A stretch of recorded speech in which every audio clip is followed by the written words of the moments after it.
Reciban nuestros saludos, hermanos, amigos, que cada semana están con nosotros compartiendo estos estudios del libro de Romanos que en esta oportunidad estamos llevando. Queremos continuar con ustedes compartiendo estas reflexiones sobre este libro muy importante para la fe del cristiano. Estamos ya en el capítulo 11 del libro de Romanos hasta aquí. Estamos viendo el tema sobre la soberanía de Dios en la salvación de judíos y gentiles. El último programa vimos el capítulo 11 del versículo 1 hasta el 10, donde sacamos algunas conclusiones muy importantes. Ante la objeción, si es que Dios ha desechado a Israel, si el pueblo israelita ha sido desechado dentro del plan de Dios, el apóstol Pablo responde que de ninguna manera Dios no ha desechado a Israel. Israel está dentro de los planes de Dios. La incredulidad de los judíos no es algo que sorprende a Dios, es parte del plan de salvación de Dios y que siempre en Israel Dios ha mantenido un remanente, un pueblo escogido, un remanente escogido. Y a la vez siempre a lo largo de la historia se ha manifestado la rebeldía y la incredulidad de Israel al mensaje de salvación. En esta oportunidad vamos a ver la segunda parte ya desde el versículo 11 al 24 en lo que es la soberanía de Dios en la salvación de judíos y gentiles. Estaremos viendo entonces la relación que hay entre la defección o separación de Israel en relación a la salvación de los gentiles. Dice así la palabra del Señor, versículo 11. Digo pues, ¿han tropezado los de Israel para que cayesen? En ninguna manera. Pero por su transgresión vino la salvación a los gentiles para provocarles a celos. Amén. Ante el cuestionamiento de los propósitos de Dios y la respuesta del apóstol, vemos que hay este cuestionamiento, esta pregunta. ¿Ha tropezado Israel para nunca más levantarse? ¿El tropiezo de Israel ha sido final? ¿Dios ha desechado a Israel ya de manera definitiva? El apóstol Pablo, inspirado por el Espíritu Santo, dice que la caída de Israel no es permanente, ni final tampoco. Es parte del plan de Dios, ¿para qué? Con dos propósitos. Primero, traer salvación a los gentiles. Sí, si Israel ha caído, eso ha abierto la puerta para que el Evangelio llegue a los gentiles. Y a la vez, la aceptación de los gentiles dentro del pueblo de Dios, dentro de la iglesia de Dios, eso va a provocar a celos a los judíos. ¿Para qué? Para que en ese celo puedan mirar a Dios, acercarse a Dios y alcanzar la salvación de Dios por fe y la gracia del Señor. Bendito sea Cristo. Esto lo hemos visto a lo largo de lo que es el relato, por ejemplo, del libro de los Hechos. Cuando el apóstol Pablo iba y predicaba a un pueblo, primero iba a los judíos. Predicaba el evangelio a los judíos. La reacción natural de los judíos era rechazar a Pablo. Rechazaban el evangelio. Que entonces Pablo y los demás discípulos se iban a predicar a los gentiles. Y los gentiles se convertían en multitudes. Y eso provocaba celos a los judíos. Muchos judíos se convertían a Cristo, formaban parte de la iglesia. Otros permanecían endurecidos sus corazones. Ya en el versículo 12 vamos a continuar su lectura. Dice así, versículo 12. Y si su transgresión es la riqueza del mundo y su defección la riqueza de los gentiles, ¿cuánto más su plena restauración? Hablando en términos de la sabiduría y soberanía de Dios, nos dice que Israel, la nación escogida de Dios, el pueblo de Dios, el pueblo de Israel como nación, siempre fue y será una bendición para el mundo. Aún en su caída también, ¿no? Aún su caída ha traído bendición para el mundo, ¿no? ¿Cuánto más será su plena restauración? Habla en términos futuros de una plena restauración, ¿no? ¿Sí? De esa manera nos lo muestra, ¿no? Luego, ahora viene una advertencia para los gentiles, una advertencia a no creernos más que los judíos, una advertencia a permanecer en humildad ante el llamado de Dios, ante la inclusión de los gentiles en la iglesia del Señor, en el pueblo de Dios. ¿Qué es un gentil? Es la manera como se le llamaba en el tiempo antiguo a aquellos que no pertenecían a Israel, a aquellos que no eran judíos.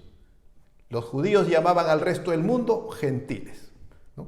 Entonces, bajo esa óptica estamos viendo esto. Dice el versículo 13: porque a vosotros hablo, gentiles, por cuanto yo soy apóstol a los gentiles, honro mi ministerio, por si en alguna manera pueda provocar a celos a los de mi sangre y hacer salvos a alguno de ellos.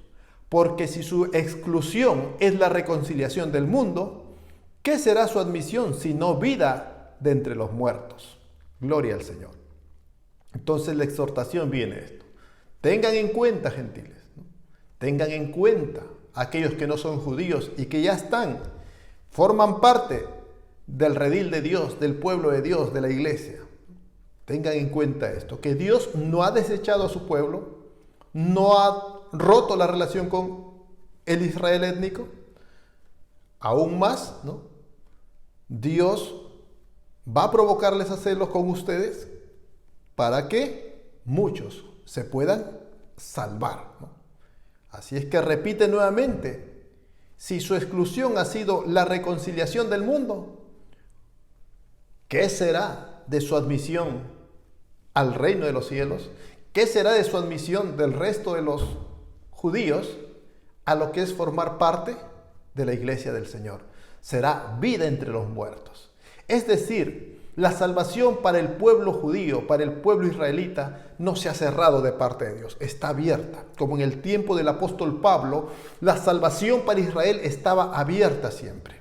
Solo que la incredulidad del pueblo judío no dejaba. Tenían velados sus ojos y no veían a Cristo. Endurecidos sus corazones y no aceptaban a Cristo como el Mesías, como el Salvador esperado. Entonces, en otras palabras, sí, Dios sigue salvando a Israel. Dios sigue manifestándose y va a seguir manifestando su salvación a esta nación, a este pueblo escogido. Dios no lo ha desechado. Ahora nos va a hablar de dos alegorías. Las alegorías o las parábolas que siempre se usan en la Biblia para poner énfasis en un aspecto de la enseñanza. Siempre las parábolas o las alegorías son para explicar un aspecto de la enseñanza bíblica. Hay que tener cuidado en esto de las alegorías o las parábolas. La enseñanza no está en la parábola en sí, no está en la alegoría en sí. La alegoría es un ejemplo para hacernos entender una verdad bíblica. No es que las verdades bíblicas tengan que explicar la alegoría o la parábola. Entonces tengamos presente esto. Veamos lo que dice el versículo 16. Si las primicias son santas, también lo es la masa restante. Y si la raíz es santa, también lo son las ramas. Amén. Entonces, aquí nos habla de santidad. Si la primicia son santas, la primicia de la masa, lo restante también. ¿De qué más habla? Toma un mandamiento del Antiguo Testamento que Dios dio al pueblo de Israel, que cuando entraran a la tierra prometida, su primera cosecha, la primera cosecha y la producción de harina, prepararían una torta, una masa, y parte de esa masa sería consagrada como ofrenda para Dios. Entonces, lo que está explicándonos es que en esa masa, toda la masa era separada, ¿no? Pero solamente una parte iba a ser ofrendada, ¿no? Cuando nos habla de santidad aquí, se refiere el término a ser separado, a estar bajo una promesa, ¿no? Comparándolo con el pueblo de Israel, ¿no? Es decir, si bien hay un remanente salvo, hay un remanente escogido, pero todo el pueblo de Israel está bajo la cobertura de las promesas de Dios, de las promesas hechas a Abraham, ¿sí? ¿Cuándo serán beneficiarios de eso? Cuando las crean y por fe las reciba. Gloria al Señor. En especial a la promesa de salvación. Bendito sea Cristo.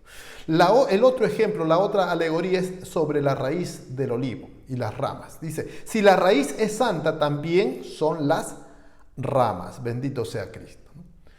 Nuevamente, el tema de santidad. Si la raíz, es decir, cuando nos habla de raíz, nos habla de los orígenes de la fe. ¿En dónde están? En los patriarcas. En Abraham, Isaac, Jacob. Ellos son los orígenes, los padres de la fe, en especial a Abraham, ¿no?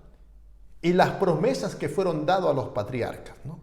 Los pactos que hizo Dios con los patriarcas, ¿no?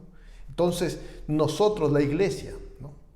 La iglesia de hoy, nos nutrimos de esas promesas, de esas revelaciones, de las palabras dadas a los patriarcas, ¿sí? De eso se nutre la iglesia hoy en día, a los profetas, ¿no? Como dijo nuestro Señor Jesucristo a la mujer samaritana, la salvación viene de los judíos. Es decir, como también en 1 Corintios 7:14 dice lo siguiente, y esto nos va a servir ¿para qué? Para entender el término santo que se usa aquí.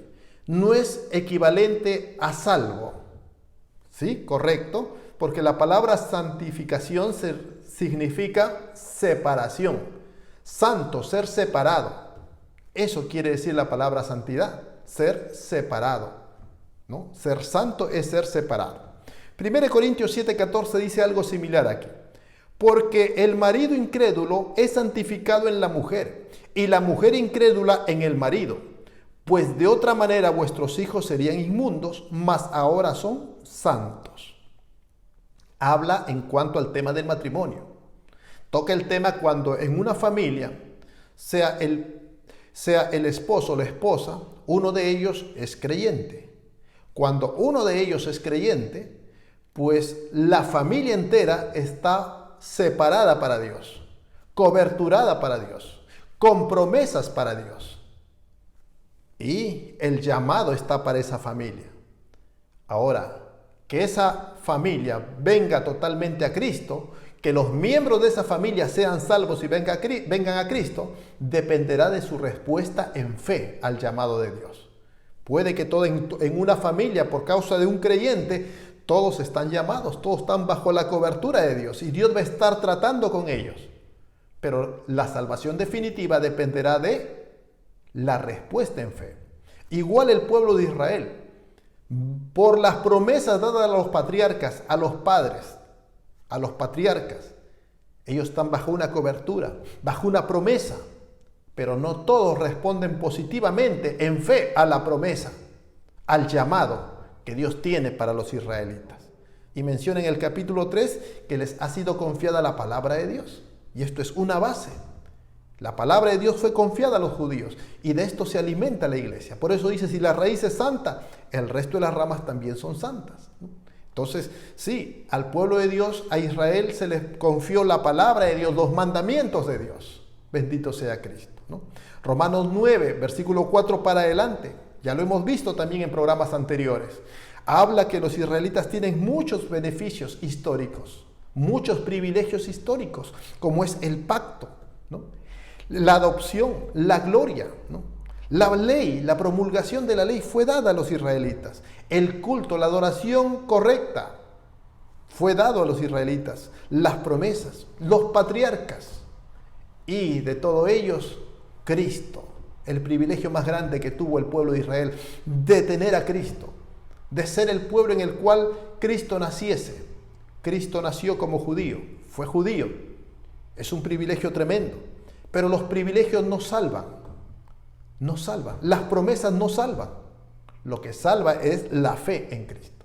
Por eso dice entonces que Israel está bajo las promesas de Dios, ¿no? Es un pueblo separado, ¿no? Que tiene promesas, tiene privilegios históricos en cuanto al llamado.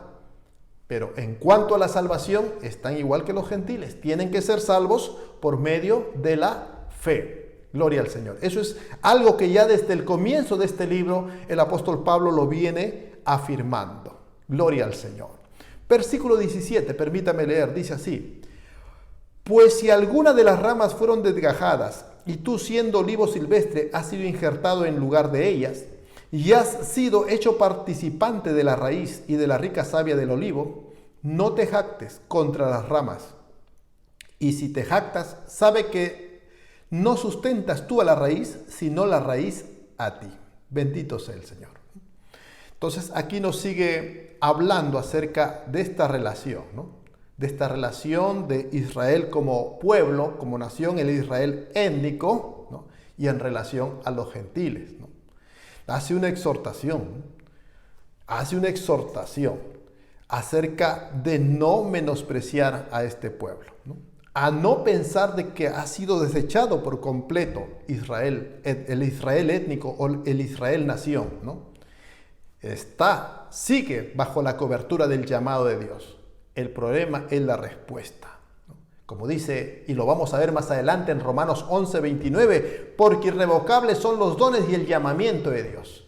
El llamamiento está allí para el pueblo judío, para el pueblo de Israel. El llamamiento va a estar ahí hasta el fin. Sí, Dios va a seguir llamando, porque Él ha dado promesas a los patriarcas, promesas para ese pueblo.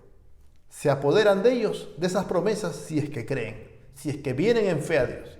Si no vienen en fe, no las podrán tomar, esas promesas que Dios dio a los patriarcas.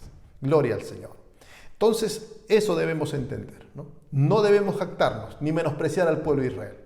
Si estamos en pie hoy día es porque Dios tuvo misericordia de nosotros, el resto del mundo, los gentiles, como nos llamaban los judíos. Ya en el versículo 19 para adelante, vamos a ver hasta el versículo 24, ¿sí? Hasta el final ya de esta parte que vamos a ver el día de hoy, una exhortación a perseverar con responsabilidad, temor y humildad en el camino.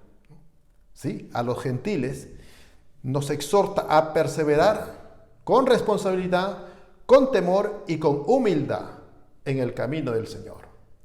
Porque esa es la evidencia, hermano. La perseverancia es la evidencia de que usted realmente es salvo. El que perseverare hasta el fin, ese realmente es salvo. El que se quede en el camino y reniega, apostata de la fe, ese no es salvo. Gloria al Señor. Así es la realidad. Así es en cuanto a nuestra responsabilidad. Si Dios bien tiene un remanente escogido, Dios tiene un pueblo escogido ya, pero aquí en la tierra nosotros, la evidencia de que usted es verdaderamente pueblo de Dios es su permanencia en el camino del Señor. Dice así el versículo 19 para adelante. Escucha atentamente.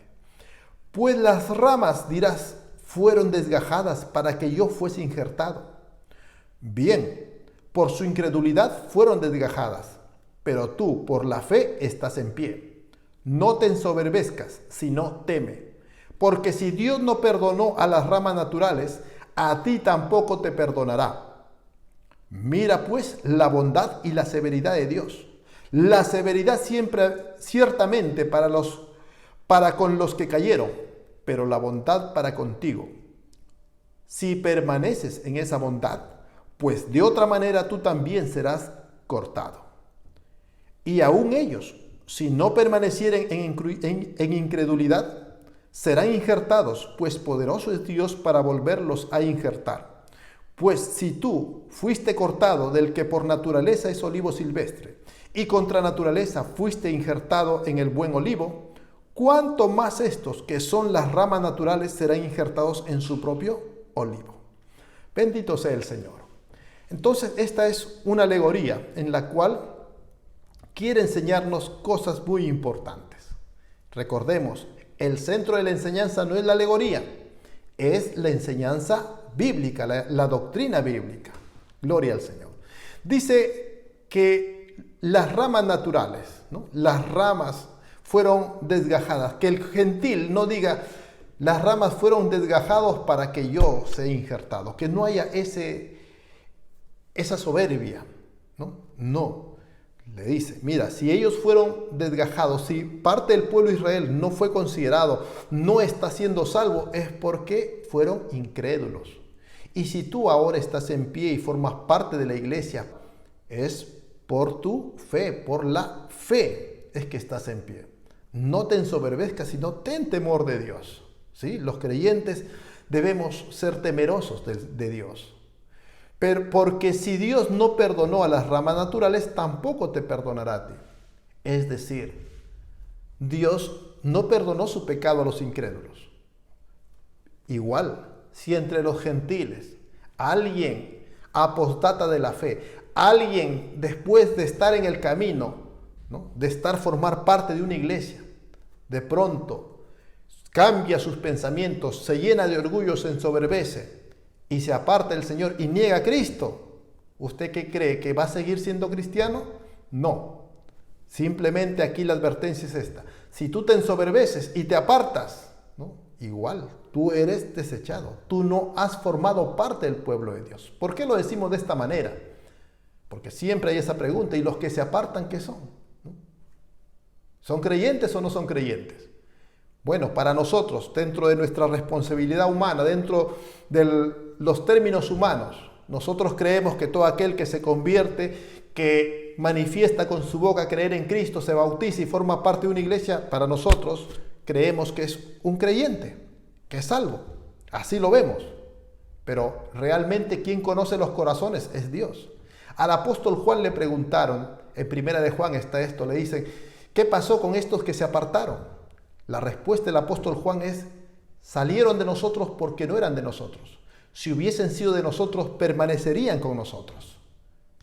Cayeron en incredulidad y se apartaron. Eso es prueba de que nunca fueron de Dios. Nunca fueron del redil del Señor.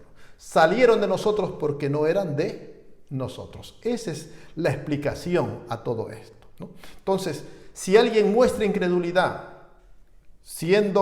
formando parte de un redil, de una iglesia, ¿no?, esto hablando en términos humanos, en términos de la responsabilidad humana, porque cuando hablamos en términos de la soberanía de Dios, Dios dice que ha llamado, ha escogido, ha salvado, y esos nunca se apartarán. Pero aquí no estamos hablando desde el punto de vista de la soberanía de Dios, estamos hablando desde el punto de vista de la responsabilidad humana. Desde el punto de vista de la responsabilidad del creyente, el creyente debe permanecer fiel hasta el fin. Gloria al Señor. La señal para nosotros, los seres humanos, de que alguien es realmente salvo es la perseverancia hasta el fin. Eso es lo que para nosotros cuenta. Nosotros no conocemos el corazón de las personas. Dios es quien conoce realmente el corazón y los pensamientos de cada ser humano, aún de los que formamos parte de la iglesia. No todos realmente han nacido de nuevo. No todos en una iglesia, por el hecho de congregar en una iglesia, formar parte de una iglesia, realmente han nacido de nuevo. ¿Quién sabe eso? Dios conoce los corazones. No todo el que dice Señor, Señor, entrará en el reino de los cielos, dice el Señor, sino aquel que hace la voluntad de mi Padre que está en los cielos. Bendito sea Cristo. No es cuestión de profesar, no es cuestión de hablar, es cuestión de permanecer hasta el fin, de dar frutos dignos de arrepentimiento. Ese es el verdadero creyente, ese es el verdadero hijo de Dios, hija de Dios, nacido de nuevo. Hablando desde el punto de vista de la responsabilidad del creyente, de la responsabilidad humana. Y desde este punto de vista se está enfocando esta parábola, esta alegoría de las ramas del olivo. Versículo 23 dice así: y aún ellos, si no permanecieren en incredulidad, serán injertados, pues poderoso es Dios para volverlos a injertar. Gloria al Señor. Hablando desde el punto de vista de la responsabilidad humana, del llamado de Dios, el llamado está, las promesas están, la cobertura está para el pueblo judío. Si en todos esos incrédulos judíos alguien escucha la voz de Dios, escucha el llamado de Dios en fe, Dios lo va a hacer parte de la iglesia, lo hace parte del Israel espiritual. Esa persona, por más que haya sido incrédulo como el apóstol Pablo, si escucha con fe y acepta a Cristo, es injertado, forma parte del pueblo de Dios. Gloria a Cristo. Y hace esta exhortación, ¿no? Y dice: mira, para que no te jactes tú gentil, ¿no?, y no menosprecies a tus hermanos judíos o israelitas. Dice el versículo 24: porque si tú fuiste cortado del que por naturaleza es olivo silvestre, y contra naturaleza fuiste injertado en el buen olivo, cuanto más estos, que son las ramas naturales, serán injertados en su propio olivo, ¿no? Para Dios, pues más fácil es injertar o abrazar a estos que tienen, a los judíos que tienen ya un llamado, una promesa a través de los patriarcas, ¿no? Entonces, nosotros estamos en el camino del Señor por la gracia y la misericordia de Dios, ¿no? Sí, igual que los judíos, también si se salvan por la gracia y misericordia de Dios.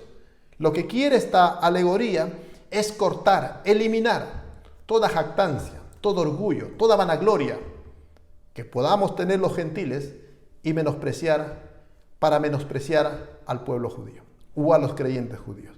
En el tiempo de Pablo se llevaba eso a cabo.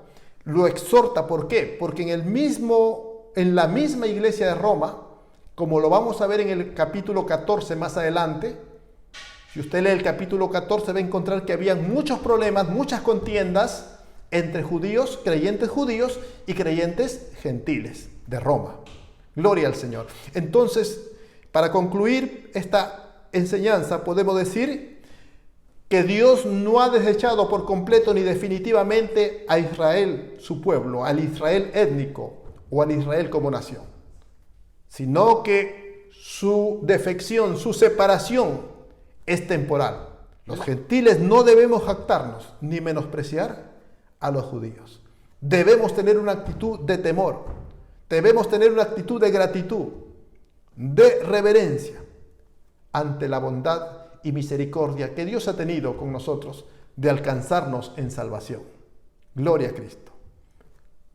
Dios nos ha alcanzado, Dios nos ha buscado y nos ha traído a su pueblo. Usted que me escucha, ¿ya aceptó a Cristo como su Señor y Salvador? ¿Es parte del pueblo de Dios? Si ya lo es, gloria a Dios. Y si no lo es, o no tiene seguridad de ser el pueblo de Dios, yo le animo a que entregue su vida a Cristo, a que le acepte como el Salvador de su vida, aquel Mesías, aquel Salvador que vino a este mundo para traernos vida eterna. Usted que muestre ese interés por la palabra, usted que está despertando y se está interesando por las cosas de Dios, sepa que es Dios llamándole a su corazón, Dios llamándole para hacerlo pueblo de Dios, parte de la iglesia de Dios. Ore conmigo y si aún no tiene a Cristo en su corazón, entréguele su vida en este momento. Y si está apartado del Señor, reconcíliese con el Señor en este momento. Oremos al Señor. Dígale así: Padre nuestro que estás en el cielo, te doy gracias, Señor, por tu palabra. Pido, Señor, en esta hora que tú me recibas, Señor, como tu hijo o tu hija. Reconozco que soy pecador o pecadora. Reconozco, Señor, mi rebeldía, mi incredulidad. Pero ahora, Señor, creo en tu palabra y acepto a Jesús, el sacrificio de Jesús, como el único sacrificio para perdón y salvación de mi alma, Señor. Gracias, Padre Santo, te recibo en mi corazón como mi único Salvador. Adóptame como tu hijo. Sálvame, Señor. Gracias por adoptarme como tu hijo o hija. Gracias por salvarme. En el nombre de Jesús, ayúdame a conocerte más y a amarte, Padre eterno. Amén. Si usted está apartado del Señor, dígale así: Señor Jesús, me arrepiento de mis pecados. He estado apartado en este tiempo, Señor, pero escucho tu palabra que me llama y pido que me perdones mis pecados. Confieso mis pecados en esta hora, Señor, y pido que me perdones y me limpies de toda maldad, Señor. Reconcíliame contigo, Señor. Me reconcilio contigo, Señor, y me acerco a ti, recibiendo tu perdón, tu gracia y tu misericordia. Gracias, Señor. Restáurame mi comunión contigo. En el nombre de Jesús, gracias, Señor. Amén. Amén. Dios le bendiga, mis queridos hermanos, amigos, luego de haber podido compartir este mensaje de la palabra del Señor. Lo esperamos en nuestra próxima transmisión para juntos escudriñar más sobre la palabra de Dios. Dios le bendiga.